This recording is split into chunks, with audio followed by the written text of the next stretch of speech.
Dalam dakwaan kalau dilihat itu disampaikan bahwa ada tusukan pedang samurai. Kalau saya melihat keterangannya Aib ini gugur, tidak bisa digunakan sebagai alat bukti atau tidak bisa digunakan sebagai keterangan saksi. Mengapa demikian? Karena Aib ini tidak melihat atau tidak mengetahui tentang terjadinya peristiwa pembunuhan dan itu. Tangis pecah paman Peggy Setiawan saat membela keponakannya dalam kasus Vina Cirebon dan Eki.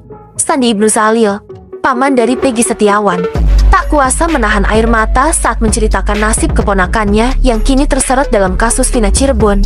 Menurut Sandi, Peggy adalah anak yang baik dan menjadi tulang punggung keluarga.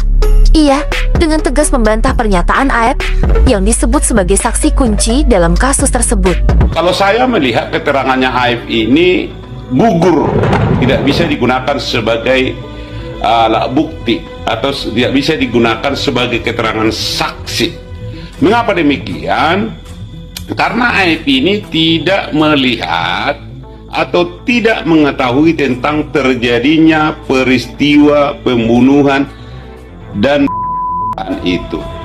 Dia hanya melihat bahwa ada melempari orang yang sedang melintas, kira-kira seperti itu. Tetapi karena dia ketakutan lalu dia pergi. Nggak usah dulu kita lari apakah dia mengenali wajahnya, tetapi yang pasti dia tidak melihat peristiwa terjadi pembunuhan. Artinya Sandi menegaskan bahwa semua tuduhan Aib terhadap Peggy adalah fitnah dan tidak benar. Dia merasa yakin bahwa keponakannya tidak mungkin terlibat dalam tindakan yang dituduhkan. Sandi menggambarkan Peggy sebagai anak yang soleh dan rajin beribadah, serta sangat peduli pada keluarganya.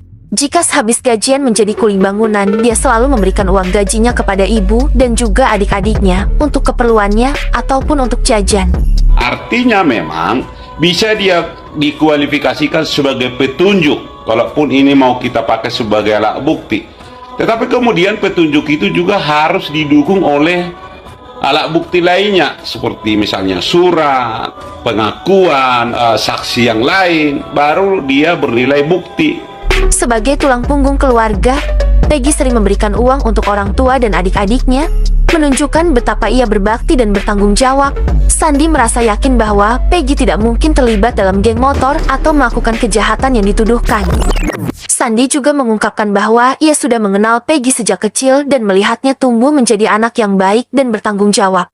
Peggy selalu pulang ke rumah setelah bermain dan memberikan uang untuk adik-adiknya sekolah, menunjukkan kepeduliannya terhadap keluarga. Kemudian, menurut keterangan bahwa 5 dari terpidana yang sekarang, 5 dari 6 terpidana sekarang itu, 1 diantaranya menerangkan tentang keterlibatan Peggy Setiawan. Oleh karena itu, yang harus digali adalah bagaimana satu orang itu mengetahui keterlibatannya Peggy Setiawan ini.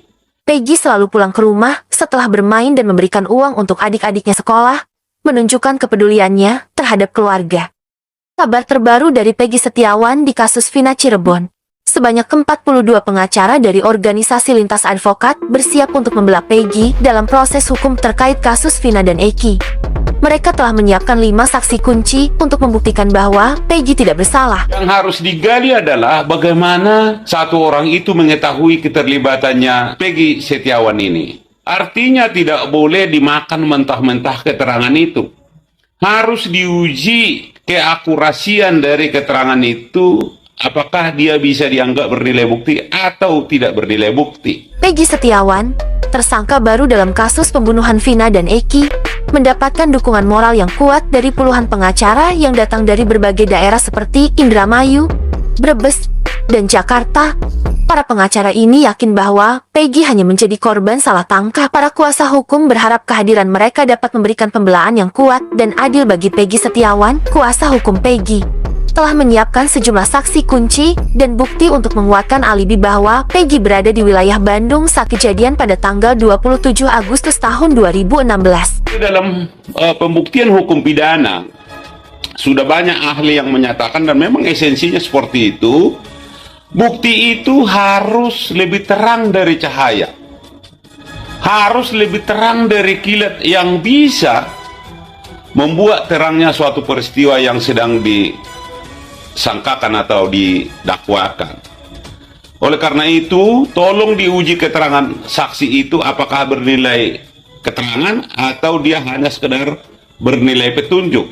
Kalau bernilai petunjuk, tentu harus ada alat bukti lain yang bisa memperkuat sehingga itu dianggap sebagai alat bukti. Dukungan ini diharapkan mampu membuktikan bahwa Peggy tidak bersalah dan mengembalikan kehormatannya.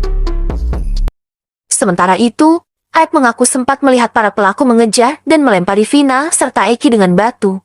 Ia menyatakan bahwa sekelompok pemuda mengejar dan melempari korban, yang kemudian melarikan diri karena ketakutan. Namun, pernyataan Aib bertentangan dengan pengakuan pemilik warung yang mengaku tidak melihat apa-apa saat Peggy dan kawan-kawannya disebut terlibat dalam kasus tersebut. Pemilik warung tersebut menyatakan bahwa pada waktu kejadian tidak ada orang yang lewat di sekitar warungnya, sehingga ia meragukan kesaksian Aib yang mengklaim melihat kejadian tersebut. Dalam dakwaan kalau dilihat, itu disampaikan bahwa ada tusukan pedang. Samurai, betul. Samurai yang ditusuk di bagian dada sebelah kiri. Kanan atau kiri? Saya lupa tuh. Kanan kayaknya. Kanan Dan satu lagi daerah perut. Tapi kalau melihat dari visum mayat, itu nggak terlihat di situ. Trauma tumpul. Adanya trauma tumpul, Iya. bukan trauma tajam kan? Iya. Jadi hal-hal ini kemudian mempertanyakan sebetulnya apa sih yang terjadi. Vina dan Eki ditemukan tewas di Desa Kepompongan Talun, Kabupaten Cirebon pada Sabtu, 26 Agustus tahun 2016. Dalam dakwaan, Eki dan Vina melintas dengan jaket geng motor sebelum dihadang oleh 11 pelaku yang kemudian melempari mereka dengan batu. Eki dan Vina dikejar dan dihantam dengan kayu hingga terjatuh di jembatan Talun. Mereka kemudian dibawa ke lahan kosong di belakang showroom dan di sana, Eki dan Vina dianiaya hingga meninggal dunia. Beberapa hari kemudian, Aib melaporkan kejadian ini kepada ayah Eki, yang kemudian membantu polisi menangkap 8 pelaku.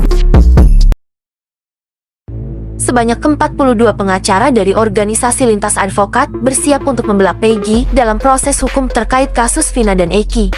Mereka telah menyiapkan 5 saksi kunci untuk membuktikan bahwa Peggy tidak bersalah. Peggy Setiawan, tersangka baru dalam kasus pembunuhan Vina dan Eki, mendapatkan dukungan moral yang kuat dari puluhan pengacara yang datang dari berbagai daerah seperti Indramayu, Brebes, dan Jakarta.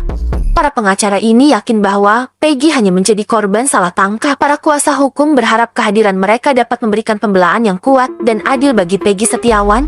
Sugianti Iriani, kuasa hukum Peggy, telah menyiapkan sejumlah saksi kunci dan bukti untuk menguatkan alibi bahwa Peggy berada di wilayah Bandung saat kejadian pada tanggal 27 Agustus tahun 2016. Dukungan ini diharapkan mampu membuktikan bahwa Peggy tidak bersalah dan mengembalikan kehormatannya.